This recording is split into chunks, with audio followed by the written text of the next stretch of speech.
नमस्कार, आप देख रहे हैं देश न्यूज। मैं हूं आपके साथ सूरज पाठक और अपने खास कार्यक्रम डिबेट में आज हम बात करने वाले हैं आदेश पर अमल। दरअसल मध्य प्रदेश के मुख्यमंत्री डॉक्टर मोहन यादव ने शपथ ली और शपथ के बाद धड़ाधड़ फैसले, धड़ाधड़ अमल। आदेश जारी हुए, आदेश पर अमल भी हो गया और उन्होंने सबसे पहले खुले में मांस, मटन, मछली बेचने पर प्रतिबंध लगाते हुए आदेश पर हस्ताक्षर किए और शाम को आदेश जारी हुए और उनके गृह नगर उज्जैन में अगले दिन आदेश पर अमल भी हो गया। 6 दुकानों पर ताले लगा दिए गए। डॉक्टर मोहन यादव ने कल शपथ ग्रहण की, इसके बाद महाकाल दर्शन करने उज्जैन गए और मुख्यमंत्री का कार्यभार ग्रहण किया। उसके उन्होंने आदेश निकाला कि प्रदेश में कोई भी खुले में मांस, मटन, मछली नहीं बेचेगा। इसके बाद भी अगर कोई बेचता हुआ मिला तो उस पर कार्रवाई होगी। यह आदेश मुख्यमंत्री ने शाम 7 बजे जारी किया और आज सुबह 6 बजे नगर निगम उज्जैन का अमला, स्वास्थ्य विभाग सक्रिय हो गया और भोपाल में भी सक्रियता दिखी। भोपाल में कुछ दुकानों पर ताले लगा दिए गए जहां पर खुले में मांस, मछली और अंडे बेचे जा रहे थे। उसके बाद एक और एक्शन कि भोपाल में भारतीय जनता पार्टी के नेता की हथेली काटने वाले 5 आरोपियों के घर पर बुलडोजर चला दिया। आरोपियों ने 5 दिसंबर को तलवार मारकर भारतीय जनता पार्टी झुग्गी झोपड़ी प्रकोष्ठ के अरेरा मंडल के महामंत्री देवेंद्र सिंह ठाकुर की हथेली काट दी थी। एक और आदेश कि लाउड स्पीकर, जो डिसिबल तय है, जो मानक तय है, उस मानक आवाज पर होंगे। तेज आवाज पर न डीजे बजेंगे न लाउड स्पीकर बजेंगे। बहुत सारे फैसले लिए हैं, धड़ाधड़ उस पर अमल हो रहा है। प्रतिक्रियाएं भी सामने आ रही हैं। कांग्रेस के नेताओं को ये आदेश पता नहीं क्यों हजम नहीं हो रहे हैं और उन पर उनकी प्रतिक्रिया। सबसे पहले सुनते हैं कि मुख्यमंत्री डॉक्टर मोहन यादव ने क्या क्या कहा है अपने आदेशों के बारे में, किन कौन कौन से आदेश हैं और उस पर कमलनाथ ने क्या प्रतिक्रिया दी है।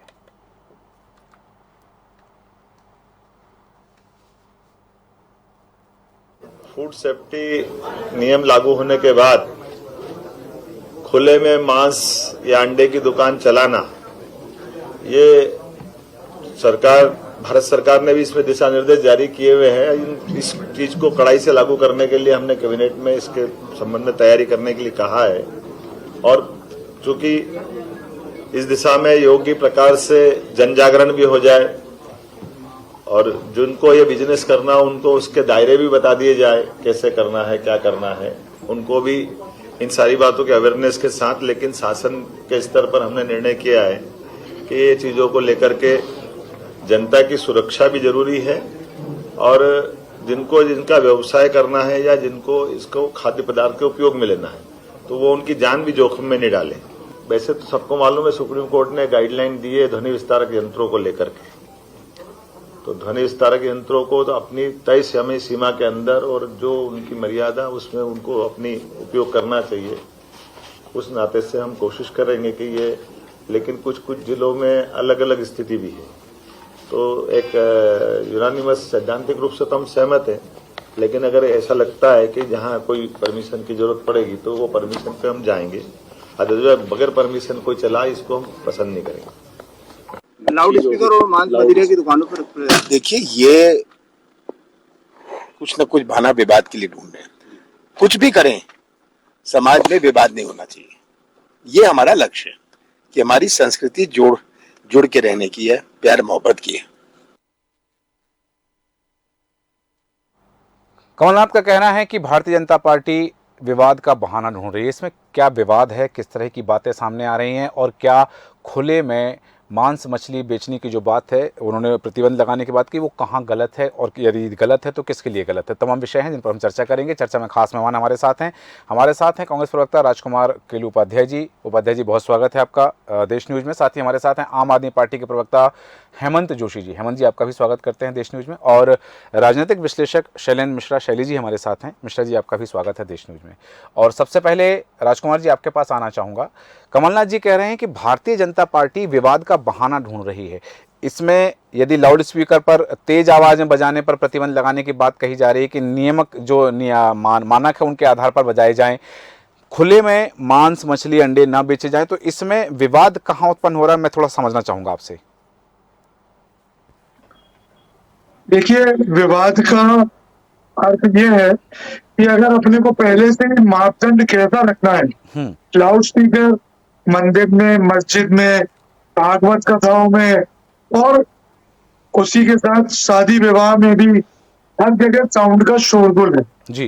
तो ये तय मापदंड होना चाहिए कि हमें किन किन जगहों पर कितने मापदंड का अपने को कोलाहल प्रदूषण नियंत्रण का पालन करवाना है। जी। किसी भी भेदभाव के तहत ये काम ना हो, प्रदेश में सद्भाव का वातावरण बना रहे और संभाव से ये सब चीजें तय होगी तो बहुत अच्छा होगा।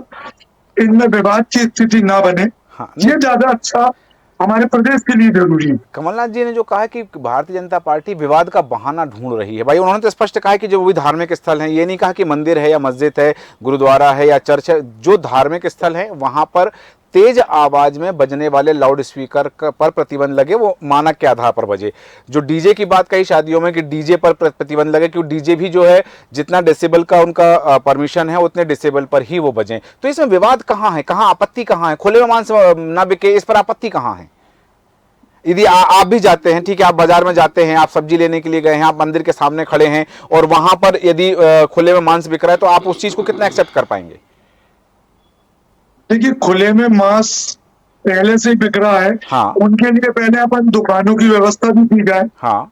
जो छोटे दुकानदार हैं उनको व्यवस्थित किया जाए, उनका मार्केट बनाने की अपनी नगरीय निकाय की योजनाएं हो तो ज्यादा बेहतर होगा। ठीक। और चूंकि 18 साल में भाजपा की सरकार ही थी तो ये सब चीजें अगर नहीं हो पाई है तो इसमें दोष भी भारतीय जनता पार्टी की पिछली सरकारों का है। और लगता है मोहन यादव जी हमारे नए मुख्यमंत्री जी अगर ये निर्णय ले रहे हैं तो ये पिछली सरकार की अकर्मण्यता और असफलता है। हाँ। कि जो वो नहीं कर पाए। हाँ, मतलब ये सरकार कर रही तो बेहतर कर रही ना, ये सरकार तो बेहतर कर रही है, मोहन यादव की सरकार बेहतर कर रही है।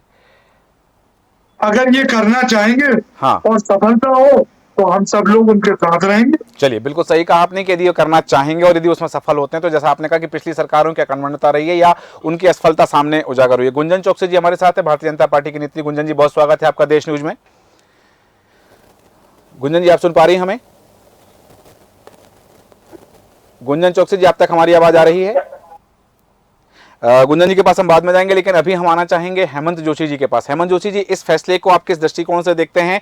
जो पहला आदेश जारी किया है उन्होंने और साथ ही आज जो एक्शन दिखाया है मध्य प्रदेश के मुख्यमंत्री डॉक्टर मोहन यादव ने, जो एक्शन दिखाया है कि भारतीय जनता पार्टी के नेता की हथेली काटने वालों के घर पर बुलडोजर चलवा दी है, किस दृष्टिकोण से देखते हैं आप? देखिए, जो मध्य प्रदेश शांति का टापू था, जहां पर सर्वधर्म समभाव की बहुत अच्छी पेश होती थी, मिसाल पेश होती थी, उसको डिस्टर्ब ना करें, उसको जो गंगा जमुनी तहजीब है उसको बरोबर पालन करें। दूसरा, मुख्यमंत्री जी ने जो खास इशू थे कि महंगाई से प्रदेश की जनता परेशान है या रोजगार, जो बेरोजगार युवा घूम रहे हैं, तो उनके लिए भी कुछ घोषणा कर देते तो अच्छा होता, प्रदेश के लिए अच्छा होता। ये जी ठीक है, वो बेरोजगारों के लिए घोषणा कर देते तो अच्छा होता, और जैसा आपने कहा गंगा जमनी तहजीब वो कायम रखे। लेकिन यदि उन्होंने बहुत सारी बातें कही हैं, सिर्फ मांस मंदिरा की जो है कि मांस की जो दुकान है खुले में मांस बिक रहा है उसको लेकर के उन्होंने कहा कि उस पर प्रतिबंध लगना चाहिए। हालांकि जैसा कि अभी राजकुमार जी ने कहा कि उनको व्यवसाय करने के लिए वो दुकान उपलब्ध कराया जाना चाहिए, ठीक है, लेकिन उन्होंने कॉलेज की बात कही है, उन्होंने एक एक्सीलेंस कॉलेज की बात कही है, पीएम एक्सीलेंस कॉलेज की बात कही है, साथ में अन्य चीजें उन्होंने किया है। और साथ ही उन्होंने एक बड़ी बात यह भी कही है मजदूरों के लिए कि तेंदुपत्ता जो 3000 था वो 4000 कर दिया। तो पहली बैठक, पहला फैसला, पहली कैबिनेट, पहला निर्णय, प्रदेश की जनता की कितनी अपेक्षाएं पूरी हो सकती हैं नए मुख्यमंत्री से? देखिए, शिक्षा के बारे में इन्होंने जो कदम उठाया है उसका हम स्वागत करते हैं जी। ऐसे यदि ऐसे जनहित के फैसले लेंगे तो प्रदेश का हित होगा। इसी तरह इन्होंने स्वास्थ्य के लिए करना चाहिए, जो बहुत सारे डॉक्टर खाली पद पड़े हुए हैं डॉक्टरों के, डॉक्टरों की भर्ती करना चाहिए, आवश्यक दवाइयों की पूर्ति करना चाहिए, अच्छे अस्पताल बनाना चाहिए। तो हम उनका भी स्वागत करेंगे जो अच्छे कदम उठाए। चलिए, अच्छे कदम उठाए तो स्वागत करेंगे। और जो अभी चीजें की हैं शिक्षा के लिए, जैसे कि उन्होंने जो प्रयोग किया है कि एक डिजिटल लॉकर बनाया गया, डीजी लॉकर बनाया जाएगा, जो सभी यूनिवर्सिटी के लोग उसमें कनेक्ट रहेंगे और सारे जितने भी निजी विश्वविद्यालय हैं या शासकीय विश्वविद्यालय हैं उन सब में वो उन छात्रों का डाटा देखा जा सकेगा। गुंजन चौकसी जी, आप तक हमारी आवाज आ रही है? जी नमस्कार, मुझे जी आपकी आवाज आ रही। जी गुंजन जी, बहुत स्वागत है आपका देश में। और जैसे कि हम बात कर रहे हैं कि एक्शन में सीएम आए हैं और आदेश हुआ है, आदेश पर अमल हुआ है। एक दिन पहले आदेश निकाला कि मध्य प्रदेश में खुले में मांस की दुकानें, मछली की दुकानें, अंडे की दुकानों पर प्रतिबंध लगाया जाएगा और आज से ही उस पर अमल हो गया है। उनके गृह नगर उज्जैन में 6 दुकानों पर ताला लगाया गया है, राजधानी भोपाल में कई दुकानों पर ताला लगाया गया है।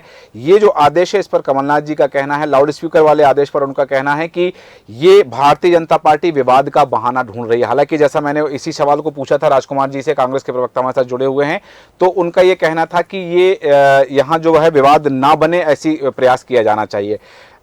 मुख्यमंत्री मोहन यादव के आदेश पर और उस पर जो कमलनाथ जी की प्रतिक्रिया आई है उस पर आपका वक्तव्य चाहता हूं। देखिए सूरज जी, कांग्रेस का काम हमेशा से आरोप प्रत्यारोप लगाना है। ये कमलनाथ जी ने जो बयान दिए हैं उसका कोई आधार नहीं है, वो निराधार, पूर्ण रूप से निराधार है।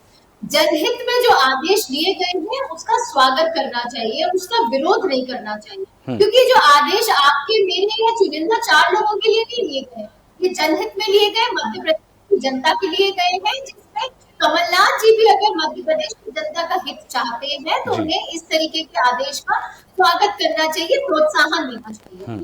देखिए, जिस तरह मध्य प्रदेश सरकार भारतीय जनता पार्टी की पिछले 20 वर्षों से यहाँ की जनता के लिए कार्य करती आ रही थी, विकास करती आ रही थी, उसी तर्ज पर नई सरकार ने भी विकास के नए आयाम शुरू कर दिए हैं और उसको पूर्ण तरीके से जो मोदी जी की गारंटी है उसे पूरा करने में शुरुआत हो चुकी है। आपने देखा जो पहला लाउड स्पीकर की अगर मैं बात करूं तो हर धर्म स्थल से इस लाउड स्पीकर को हटाने की बात की गई है और वो भी कोई फैसले, उसका पीछे ग्राउंड है, लीगल ग्राउंड है। आपने देखा कई सुप्रीम कोर्ट के जजमेंट्स आए हैं, एनजीटी के जजमेंट्स आए हैं, जिन्होंने नॉइस पोल्यूशन का आधार दिया है और कई बार इस तरीके के डायरेक्शंस दिए हैं। उन्हीं डायरेक्शंस को सिर्फ पूरा करने की सरकार की एक पहल है और इसका बहुत स्वागत योग्य पहल है। और जिस तरह आपने बोला तो जनहित में जितने भी डायरेक्शंस आए उसका हमें स्वागत करना चाहिए। दूसरी अगर हम बात करें कि जिस तरीके से खुले में इस तरीके के व्यंजन, मांस, मछली या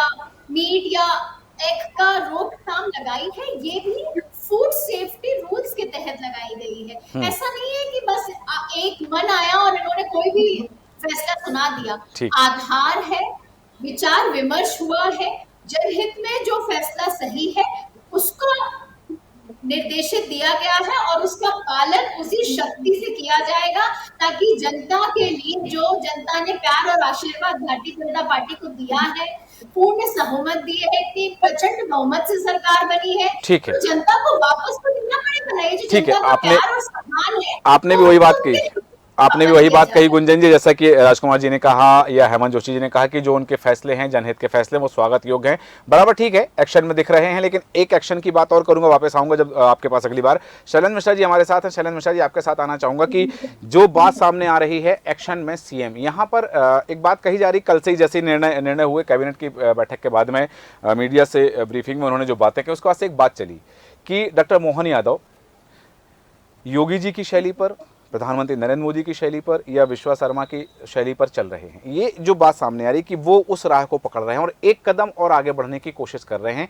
क्या ये सनातन के लिए खींची जा रही लकीर है?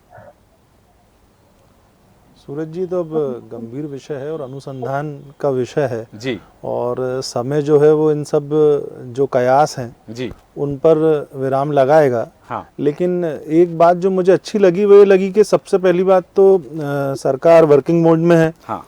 मतलब कोई छुट्टी जैसा मूड नहीं है जी। डॉक्टर मोहन यादव जी ने शपथ ग्रहण के तुरंत बाद अपना काम संभाला और उन्होंने जो भी उनके काम जो पाइपलाइन में उनकी पार्टी के, हाँ, उनको आगे बढ़ाना शुरू किया। तो अब ये सनातन पर जो बात आ रही है, देखिए अभी बहुत नजदीक लोकसभा का चुनाव है। हाँ। और भारतीय जनता पार्टी के लगभग सारे एजेंडे क्लियर हैं और वो लोग अपने एजेंडे पर काम कर रहे हैं। लेकिन ये मध्य प्रदेश के जो निर्णय हैं, मुझे लगता है इसको चुनावी एजेंडे से नहीं जोड़ना चाहिए। कमलनाथ जी की बात जो है कि भारतीय जनता पार्टी विवाद का बहाना ढूंढ रही है। अब देखिए, कमलनाथ जी वरिष्ठ नेता हैं और विपक्ष के नेता हैं, तो उन्होंने ये बात कही तो सोच समझ के कही होगी, लेकिन मुझे नहीं लगता कि इसमें कोई विवाद का बहाना ढूंढा जा रहा है। दरअसल देखिए, ये तो क्रिया पे प्रतिक्रिया वाली बात आती है। राजनीतिक दलों को भी बहुत ही गंभीरता से ऐसे निर्णयों का पहले अध्ययन करना चाहिए। कल जो भी निर्णय लिए गए हैं, ये या तो कोर्ट के दिशा निर्देश हैं। भाई देखिए, सबसे पहले तो समाज की बेहतरी के लिए सरकार को काम करना है ना, तो अगर जैसे खुले में मांस मदिरा बेचने वाली जो बातें होती थी उसको लेके सरकार ने, एनजीटी ने, न्यायालयों ने जो भी दिशा निर्देश जारी किए, सरकार का काम है उसको पालन कराना। अब बीच में इलेक्शन का पीरियड था या कुछ अन्य कारणों से अगर जो डिस्ट्रिक्ट एडमिनिस्ट्रेशन जो है वो उन चीजों को सफलतापूर्वक नहीं निर्वहन करवा पा रहा है नियमों का, तो ये भाई दिशा निर्देश सरकार ने दोबारा दे दिए। अब आप खुद सोचिए, खुले में अगर मांस की बिक्री जो है वो नियमों का पालन करके नहीं होती। राजकुमार जी ने एक बात कही है मिश्रा जी, जो कहा उन्होंने कि सुप्रीम कोर्ट का आदेश तो बहुत पुराना है साउंड को लेकर के, लाउड स्पीकर को लेकर, डीजे को लेकर के, लेकिन पुरानी सरकार यदि इसको अमल नहीं करवा पाई तो पुरानी सरकार की असफलता रही है। इस बात के लिए मैं आपकी टिप्पणी चाहता हूँ। देखिए, इस पर मेरी जो टिप्पणी है, मैं चाहता हूँ कि टिप्पणी भी साइंटिफिक होना चाहिए। डीजे का जो शोर है आज के वक्त में जी, आप और हम सभी और खुद राजकुमार जी भी उससे पीड़ित हैं। एक तो देर रात्रि चलता है, एक तो वो समस्या आम है जी। इसके अलावा सुबह हो, दोपहर हो या शाम हो, डीजे के नाम पे बड़े बड़े लाउड स्पीकर्स जो हैं उन पर गाने बजाए जाते हैं। जो डीजे का जो एक्चुअल जो काम है वो तो होता ही नहीं है और उनको इतनी अधिक तेज मात्रा में उनकी आवाज होती है कि घरों के शीशे हिल जाते हैं। अगर किसी घर में या किसी अस्पताल के सामने से गुजर रहे हैं, वहां भी नियम का पालन नहीं करते। किसी घर में कोई ब्लड प्रेशर का पेशेंट है या हार्ट पेशेंट है या छोटा बच्चा है तो उसकी आवाज उस शोर में दब जाती है। तो समाज में लोग जो रहते हैं, आप भाई डीजे के साथ खुशियां मना रहे हैं, तो जो व्यक्ति डीजे प्ले कर रहा है उसको भाई बता दो कि आप एक संतुलित आवाज में जो नियम है उसके आधार पे बजाएं। भाई 50 फीट के एरिया में जो लोग रहते हैं उनको डीजे का आनंद लेना है, सही है, चाहे वो हॉल हो या कोई खुला गार्डन हो या किसी छत पे हो रहा हो। अब भाई आप यहाँ डीजे बजा रहे हो और 1 किलोमीटर दूर तक अगर लोगों को परेशानी हो रही है तो उस नियम का भी पालन कराना पुलिस प्रशासन का काम है। हालांकि समाज को सहयोग करना चाहिए, लेकिन अगर समाज सहयोग नहीं करेगा तो पुलिस प्रशासन सख्ती करेगी। ठीक है, बिल्कुल। और मैं तो कहता हूँ सूरज जी, ये डीजे भी ऐसे जो लोग हैं जो बिल्कुल फूवड़ तरीके से उपयोग करते हैं, इन पे तो कठोरतम कार्रवाई होना चाहिए। सही है कि कठोर से कठोर कार्रवाई इन पर होना चाहिए, क्योंकि ये दूसरों के स्वास्थ्य से खिलवाड़ करने से, आपने बताया कि उक्त रक्तचाप या हृदय रोगी कोई है तो उस पर जान के दुश्मन चलते फिरते लोग बहुत बुरा असर पड़ता है। सही, सबसे ज्यादा राजनीतिक दल लोग ही यूज करते हैं। जी जोशी जी, राजनीतिक दल के लोग ही ज्यादा डीजे को बजाते हैं। राजकुमार जी, आप कुछ कहना चाह रहे हो? और जोशी जी की बात, जैसा कि आपने कहा कि ये पुरानी सरकार की कर्मण्यता थी, लेकिन आप विपक्ष में थे तो उस समय आपने का आवाज क्यों नहीं उठाई कि सरकार इसका अमल करवाए? आपकी भी तो जिम्मेदारी बनती थी पहले। देखिए सूरज जी, जैसा कि बताया हमें चौकसी जी ने जी कि हमारी साथी बोल रही है कि सरकार नियम के अनुसार काम करना हम चाह रहे हैं, अच्छी बात है, पर ऐसे ही जब आप प्रदूषण कोलाहल की बात कर रहे हैं तो एक टावर की भी सुप्रीम कोर्ट और हाई कोर्ट के नियम है।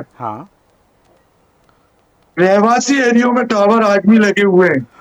हम चाहते हैं मुख्यमंत्री महोदय उसको भी देखें। बहुत अच्छी बात है। उसके बाद जहाँ शिक्षा विभाग की वो बात कर रहे हैं तो महाविद्यालय, वो खुद उच्च शिक्षा विभाग के मंत्री रहे हैं। राजकुमार जी, एक छोटी सी बात, राजकुमार जी, ये जो टावर की बात आपने कही, टावर की बात आपने कही कि सुप्रीम कोर्ट का इस पर भी आदेश है कि रहवासी क्षेत्र में ना रहें। 15 महीने की सरकार तो आपकी भी रही मध्य प्रदेश में, उस समय सारे उखड़वा के फेंक दिए होते आपने। ये आज थोड़ी लगे, ये तो बहुत पहले से लगे हैं। ये नहीं तो अब जैसा हमारी बहन बता रही है कि सरकार बिल्कुल नियम से, तो हम भी अपेक्षा करेंगे विपक्ष अपनी बात रखना है तो मौका भी तो अब आप दीजिए। अब हमने उस समय भी लोगों ने रखा। हम ये अभी बात हो रही है आम लोगों की बात जी। जब आप आम सरकार की बात, आम हित की बात कर रहे हैं तो जब जनहित में हम कुछ मुद्दों के स्वागत करने की बात करते हैं जी, तो हम मांग भी करेंगे। तो ये इन चीजों को भी देखें मुख्यमंत्री महोदय कि महाविद्यालय में वो जो परेशानी है बच्चों की है उसको भी देखें, वहाँ की छात्रवृत्तियों के लिए देखें, वहाँ के अतिथि विद्वान जो हैं उनको भी अपन रेगुलर करने की बात करें, जो वर्षों से वहाँ पढ़ा रहे हैं उनके लिए करें।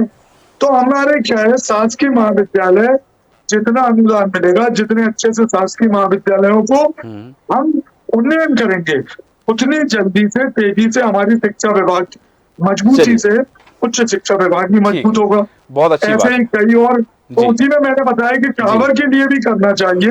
ऐसी कई चीजें हैं जो नगरीय निकाय एरियो में हम जितना उन्नयन कर सकते हैं जी उनको लाना चाहिए। चलिए, एक बात हुई, यहाँ प्रदूषण की बात हुई, तो ये ध्वनि विस्तारक यंत्रों की हम बात कर रहे हैं। ध्वनि विस्तारक यंत्रों को लेकर के जो बात सामने है, ठीक है, और भी चीज़ आपने बताया कि चीज़ों से प्रदर्शन होता है, ये जो रेस होती हैं मोबाइल के टावर से भी प्रदूषण होता है, और ये तो हम कई स्तर पर इस बात को देख चुके हैं।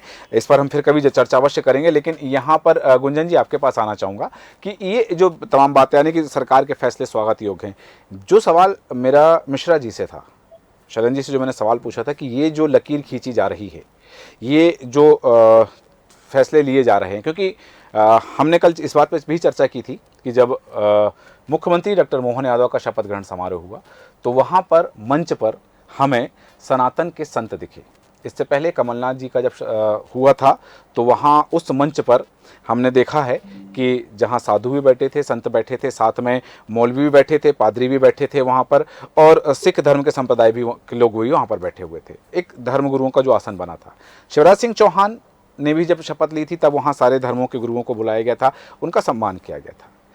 डॉक्टर मोहन यादव ने जब शपथ ली तो केवल साधु संत वहाँ बुलाए गए, दूसरे धर्मों के धर्मगुरु वहाँ नहीं दिखे। ये जो चीज़ है, और उसके बाद शाम को जो फैसले लिए गए, कल पहली बार देखा गया कि किसी मुख्यमंत्री के लिए उज्जैन में महाकाल मंदिर में रेड कारपेट बिछा, वहाँ से लौट के आए, दनादन फैसले, धड़ाधड़ उस पर अमल हुआ। ये जो सनातन की मैंने बात कही, जो मैंने बात की कि जो एक्शन है, ये किस तरह की छवि देश में प्रस्तुत करना चाह रहे हैं, किस तरह का एक नैरेटिव जो है वो क्रिएट करना चाह रहे हैं, साथ में क्या संदेश देना चाह रहे हैं? सूरज जी, कोई नैरेटिव सेट नहीं किया जा रहा है, संदेश एक ही दिया जा रहा है कि नई सरकार है वो उसी तरह जनता की सेवा करेगी, उसी तरह जनता के विकास करेगी, हर क्षेत्र का विकास करेगी, हर वर्ग का विकास करेगी, जिस तरह पुरानी सरकार ने पिछले 20 वर्षों तक किया है। और रही बात सनातन की, तो भारतीय जनता पार्टी के रोम रोम में राम बसे, भारतीय जनता पार्टी के हर एक कार्यकर्ता के रोम रोम में राम बसे हैं। और सनातन में भारतीय जनता पार्टी का आधार सनातनी होना है। और आप भारतीय जनता पार्टी से G20 समिट में आपने देखा होगा, हमने देखा मीडिया को, पूरी दुनिया के लोगों में भारत के सनातन का डंका बजा है। विष्णु सुंदर जी को हमने देखा था किस तरह उन्होंने मंदिरों में जाके अपना माथा टेका है। आप इसका क्या संदेश देखना चाहेंगे दुनिया को? सनातन सर्वोपरि है। सनातन का मतलब क्या है? अंत्योदय, अंतिम में खड़े हुए अंतिम व्यक्ति का भी भला सनातन कहता है। सनातन का मतलब, गलत मतलब निकालने का काम कांग्रेस कर रही है। आपने, और जो लाउड स्पीकर का अगर आप देखो जो निर्देश दिए गए हैं, किसी एक धर्म के लोगों को दिए गए या किसी राम सबके मन में बसे हैं, और सनातन का कोई गलत मतलब हम लोग कभी पार्टी ने नहीं निकाला। हम भी राम को पूछते हैं, हम भी भगवान को मानते हैं, हम भी संस्कृति और सनातन धर्म का सम्मान करना जानते हैं। पहले आप जनता को विभाजित करते थे धर्मों के नाम पे, भारतीय जनता पार्टी विभाजन और डर का माहौल पैदा करना चाहती है प्रदेश में। एक तरीके से बुलडोजर राज लाना चाह रही है।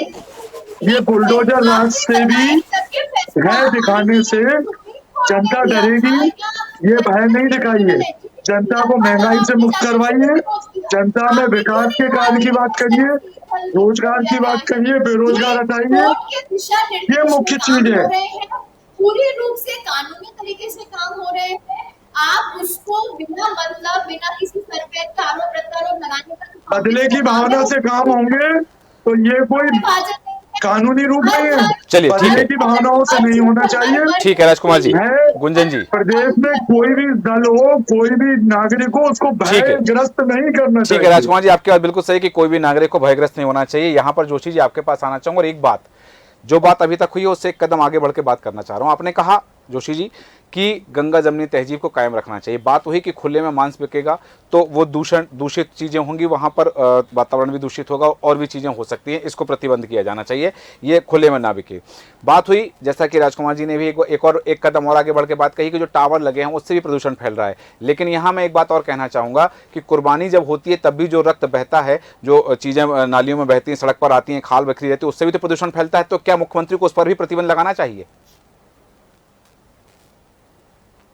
हाँ देखिए, मतलब वो स्वास्थ्य की दृष्टि से यदि होता है तो उस पर प्रतिबंध लगाना चाहिए। पर मेरा यह है कि यदि ये जो मोहन यादव जी है, इनको अभूतपूर्व मुख्यमंत्री का दर्जा यदि प्राप्त करना है, तो मध्य प्रदेश में सबसे ज्यादा इन्वेस्टमेंट लाए। इन्वेस्टमेंट लाके नई नई फैक्ट्रियां लगाए तो रोजगार के साधन जो है उत्पन्न होंगे, युवा भी बढ़ेगा और प्रदेश का विकास होगा। प्रदेश के विकास के लिए इनको इन्वेस्टमेंट लाना चाहिए, फैक्ट्रियां लगवाना चाहिए ताकि रोजगार के अवसर सृजित हों और युवाओं को रोजगार मिले। शैलेंद्र मिश्रा जी, जैसे कि बात हुई कि ये इनको करना चाहिए, लेकिन अभी तमाम चुनौतियां भी मुख्यमंत्री के सामने हैं, क्योंकि खजाने की स्थिति जो है वो ये स्थिति है कि जितनी आय है उससे कहीं ज़्यादा कर्ज है हमारे पास, खर्च उससे 54% है ज़्यादा है। तो ये तमाम चीज़ों के सामने ये चुनौतियाँ हैं। फिर ये फैसले और वो चुनौतियाँ, इनका सम्मिश्रण यदि देखा जाए तो किस तरह की शैली होने वाली है मुख्यमंत्री डॉक्टर मोहन यादव की? देखिए, डॉक्टर मोहन यादव की अगर आप शैली का प्रश्न कर रहे हैं किस प्रकार की होने वाली है, तो सर्वप्रथम तो देखिए वित्तीय प्रबंधन के लिए विशेषज्ञ बैठे हुए हैं, और जिस प्रकार से भारतीय जनता पार्टी ने कहा है कि डबल इंजन की सरकार है, तो केंद्र में भी उनकी सरकार है भाजपा की और राजधानी में मध्य प्रदेश में भी उनकी सरकार है। तो वित्तीय प्रबंधन तो मुझे लगता है कोई बहुत बड़ा संकट नहीं है भाजपा के लिए।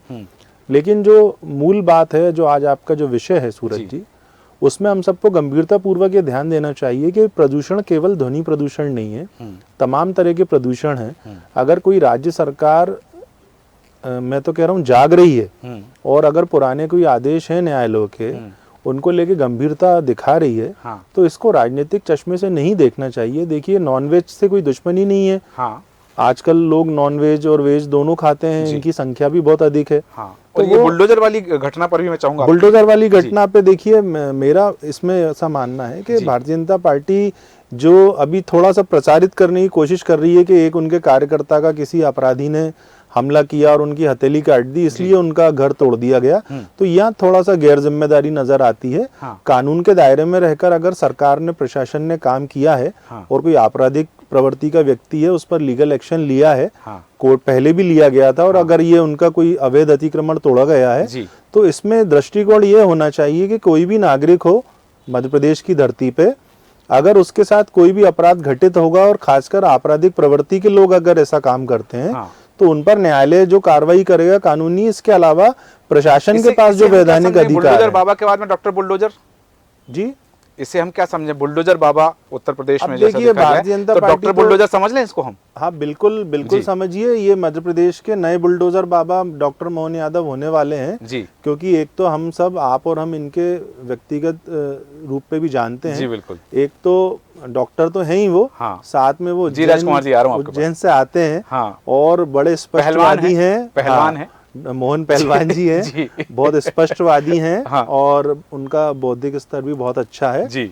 और बहुत जमीनी आदमी हैं जी। और मुझे ऐसा लगता है कि आने वाले भविष्य में वो मध्य प्रदेश में अच्छे काम करेंगे जी। और अगर वो नियम और कानून के मामले में अगर वो सख्ती रखते हैं, तो इससे अपराधों पर भी नियंत्रण होगा। बिल्कुल, और अगर कोई अपराधी किसी राजनीतिक दल से जुड़ा है जी, तो ये उस राजनीतिक दल की जिम्मेदारी है कि वो अपने यहाँ फिल्टर लगाएं, ऐसे लोगों को दूर रखें।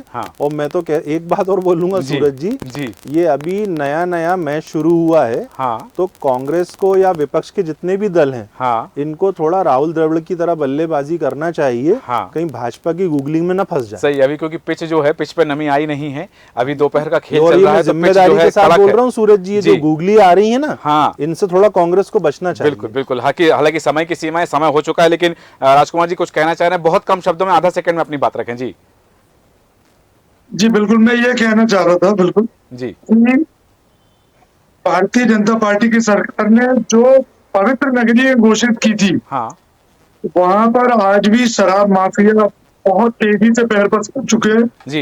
इनको भी देखना चाहिए, मुख्यमंत्री डॉक्टर मोहन यादव जी को जी, रेत माफिया को, और अपराध के मामले में अगर वो कर रहे हैं, तो ये चीजों पर अपराधों पर अंकुश लगाने की बात है, उसका आप समर्थन करेंगे? यदि वो ऐसा करते तो उसका कांग्रेस भी समर्थन करेगी, स्वागत करेगी जी। यहाँ राजनीतिक दलों के सभी प्रतिनिधि बैठे हैं, 10 सेकंड में बात पूरी करता हूँ जी।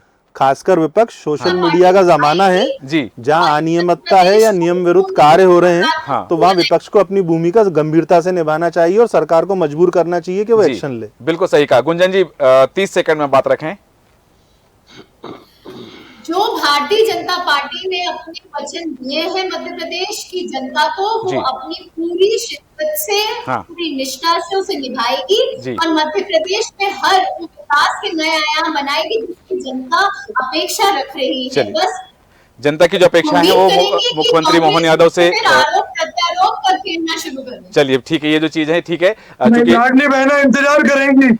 ठीक है, इस पर हम फिर चर्चा करेंगे। समय हो चुका है, चूंकि बिंदुओं ने जिन पर हम चर्चा कर सकते हैं पर समय अनुमति नहीं देता, इसलिए चर्चा को विराम देंगे। गुंजन चौकसी जी, राजकुमार केलू उपाध्याय जी, हेमंत जोशी जी, शैलेंद्र मिश्रा शैली जी, आप सभी का धन्यवाद चर्चा में शामिल होने के लिए। तमाम बातें सामने हैं कि आदेश पर अमल तो हो गया और एक्शन अभी बाकी है। ये तो पहली गेंद है, अभी मैच शुरू हुआ है, लंबा मैच चलना है, ये 2020 नहीं है, ये लंबा मैच चलना है और देखना है कि हर गेंद पर किस पक्ष से क्या चीजें सामने आती हैं, उसका क्षेत्र रक्षण कैसे किया जाता है और यदि बाउंड्री के पार बॉल जाती है तो उसके बाद में जो रेफरी होंगे या जो मैदान पर उपस्थित होंगे उनकी क्या भूमिका होनी, दर्शक दीर्घा में बैठे हुए लोगों का क्या अंदाज होगा, यह भी देखना दिलचस्प होगा। बने रहें देश न्यूज के साथ। नमस्कार।